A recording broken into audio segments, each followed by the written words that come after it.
Is that pizza sauce? How did you get pizza sauce on the ceiling in the living room? Hi guys, welcome to my channel. My name's Katie and I love to travel. To help pay for some of my travel expenses, I clean Airbnbs on the weekend as a side job here in Nashville, Tennessee. Now, Nashville's also known as Nash Vegas. It's a play on words for Las Vegas due to the party scene, the live music, and the large number of bachelorette parties that we have coming to the city every weekend. With that, I have seen a lot of things in my time of cleaning Airbnbs here in Nashville. And I'm going to share with you 5 secrets that I have learned cleaning Airbnbs.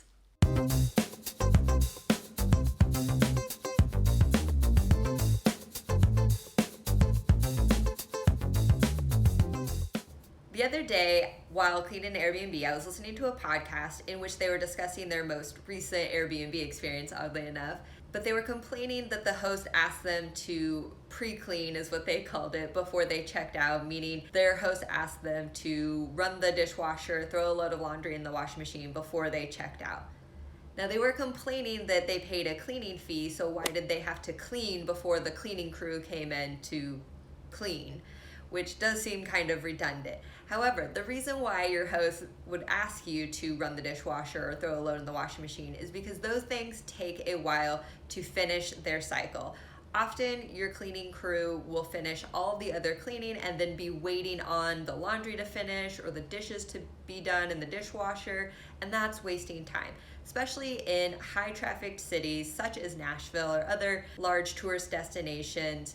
Oftentimes there's someone checking in later that day and you have to turn around an Airbnb quickly. As soon as someone checks out, someone else is checking in. So pre-cleaning is really just helping your cleaning crew save time before the next guests check in. Going along with the cleaning theme, how can you choose a cleaner Airbnb? Personally, when I'm searching for an Airbnb for my own travels, there are a couple things that I look at. I start with the pictures and I go straight to the bedroom to see what type of bedding that they have on their beds. If they have a comforter or if they have a duvet. I will choose the option of the duvet versus the comforter because they are taking the duvet cover off and washing that after each guest. The comforter, those are usually thick, large, bulky items that are not easily washed in a standard washing machine and have to be taken to a cleaning facility that can accommodate those larger bedding sizes. So they're not getting washed as regularly as the duvet cover that can easily fit in a standard washing machine. The other thing that I look for is if it has carpet or not. I'm more likely to choose an Airbnb that has hardwood, linoleum, anything that is not carpet. It can have a couple rugs, but if the whole Airbnb unit is covered in carpet, I'm less likely to book that because they're not shampooing the carpet, they're vacuuming, but most vacuums that are used in Airbnbs are cheap, low quality vacuums that the suction is not as high quality and therefore it is not doing a good job actually cleaning the carpet. Whereas hardwood, linoleum, that's at least being mopped with disinfectant or some cleaning solution after every guest. So I'm more likely to choose an Airbnb that has as few of carpet as possible. The third thing that I look for when booking an Airbnb is what past guests are saying in the comments. Now, sometimes guests don't always flat out say that the place was disgusting if the host was really nice and they don't want to offend them or they don't want to harm their own rating as a user. So you kind of have to read in between the lines, but if they're not mentioning anything about the cleanliness in their comment, if they've completely left that out, or if they didn't say it was sparkling clean, if they didn't even say they would definitely stay there again, certain things like that would clue you into that Airbnb is probably not clean if they're not highly recommending and saying that they're going to come back again next year. So those are the things that I look at now that I've cleaned Airbnbs on the back end. What are the most common things that guests leave behind in Airbnbs? I've come across many strange things while cleaning, but there are a couple items that I see time and time again that guests leave. The number one being boxers. Number 2, socks. Number 3, phone chargers. So my tip to you before you check out of your Airbnb is go to your bed, pull back the blankets, shake out the sheets, check underneath the bed, check all the outlets, make sure you have your undergarments, your socks, and your phone chargers. Heaven forbid you get on that airplane to go back to your final destination and you do not have your phone charger. What are the weirdest items that a guest has left in an Airbnb?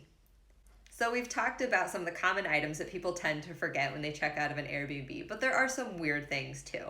So in my time cleaning an Airbnb, I haven't come across anything too strange, but I would say the weirdest so far is coming into a unit after a large bachelorette party had stayed there that weekend. They still had all of the decorations up, streamers, feather boas.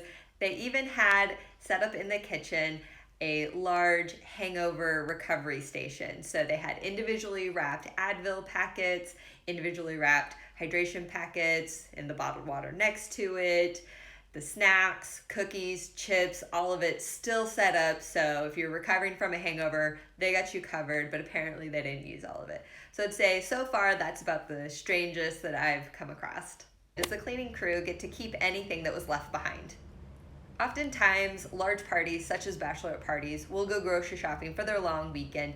However, due to poor planning or their plans changed and they ate out more than they ate in their Airbnb, they have lots of food left over. Now, they can't take this with them on their plane ride back home, so they leave it in the Airbnb. Anything that is unopened, still sealed, that we would like, we take.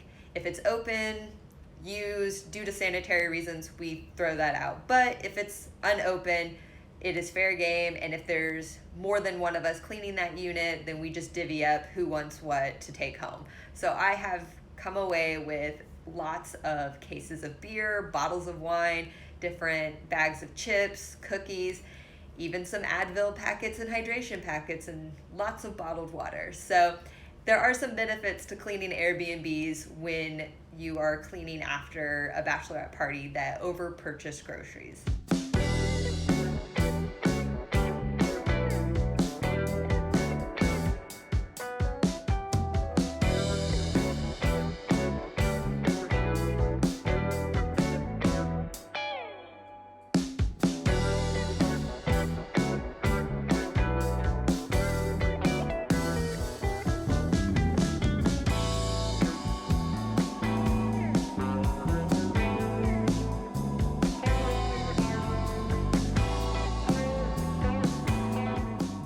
So those are 5 secrets that I've learned from cleaning Airbnbs for the past year and a half.